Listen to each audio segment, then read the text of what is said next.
Well, hey everyone. For my response to this week's discussion on the video and the various exoplanets that exist out there, and how these strange exoplanets can influence the evolution of life, well, honestly, I was quite baffled by a lot of them.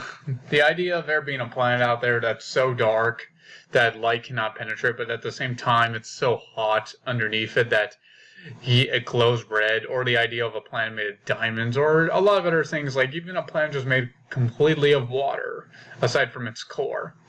From watching this video, there are a lot of different planets that honestly baffled me. That just the idea of them existing was pretty surprising to me. But as for how they would influence the development of life in other solar systems, well, there's a lot of different ways that they can do so. But I would say that the most consistent thing I would think of for most of these planets that influence it is gravity.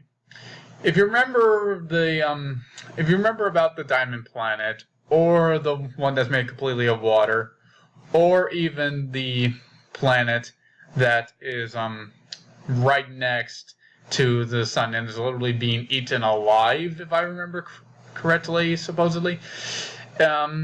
Essentially, it all comes down to gravity and how it develops. The gravity of these planets, or at least the gravity that is affecting these planets, is so much stronger than that of life on Earth that for life to develop on these planets, they would have to be able to build their exoskeleton build would have to be strong enough to withstand and survive in these kinds of in these severe gravitational poles. Because at least one comparison that I can think of is I remember watching this show when I was a kid where this guy lived on Earth, but then he got teleported to another planet that had about 3 times the gravity of Earth. The second he got teleported, he literally just plunked right to the ground because of the immense gravitational pressure, as if he was being squeezed, pretty much squished between a rock and a hard place as a result of the force. He cannot get back up.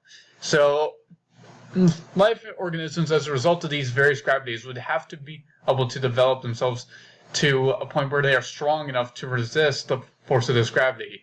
Whether or not it's because of the sheer mass they have that helps them apply enough force to resist it, or because the muscles that they develop is strong enough to help them resist this force as well. Now, a couple of other things to talk about is the cross between a planet being too hot and a planet being too cold.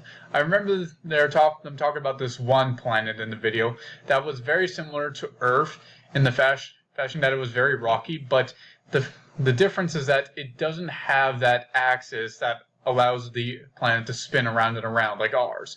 Instead, one side is facing its star 100% of the time, and the one's facing away.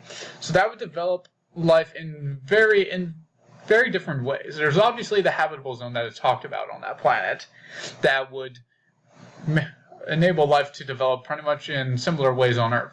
But in areas that are just like over the line, just barely on either the hot side or the cold side, various life would have to develop in order to have either to be able to thrive from the kind of matter and stuff that it could possibly grow on either of those sides, or simply just thrive off of the matter itself, like hydrogen and other kind of compounds like those, or simply be able to survive the severe temperatures that are available on those sides. Now, I don't know what kind of life that could possibly be, but those are some things that would have to be considered in many cases, especially for the dark planet, where almost no light gets through, but is overwhelmingly hot. I can only imagine if anything can possibly survive in that situation.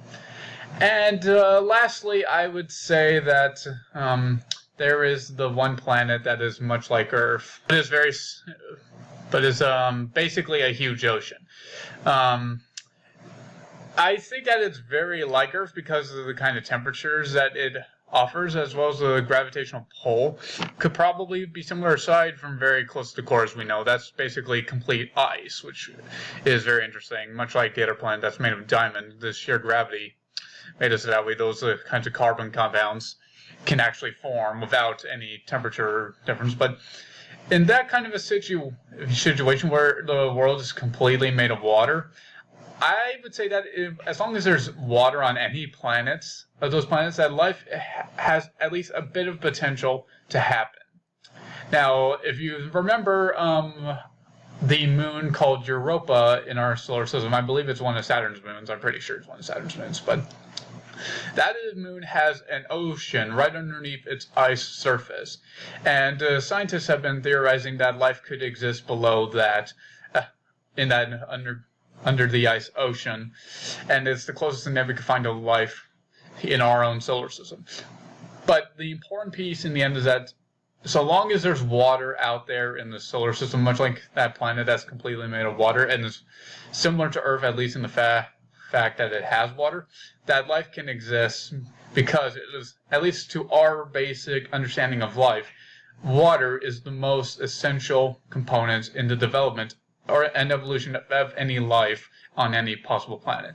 Anyway, that is my opinion on the matter of these strange exoplanets from the video and how life could possibly develop, and what they would need to do and what they would need to be able to adjust or evolve to such that they could have survived on such planets.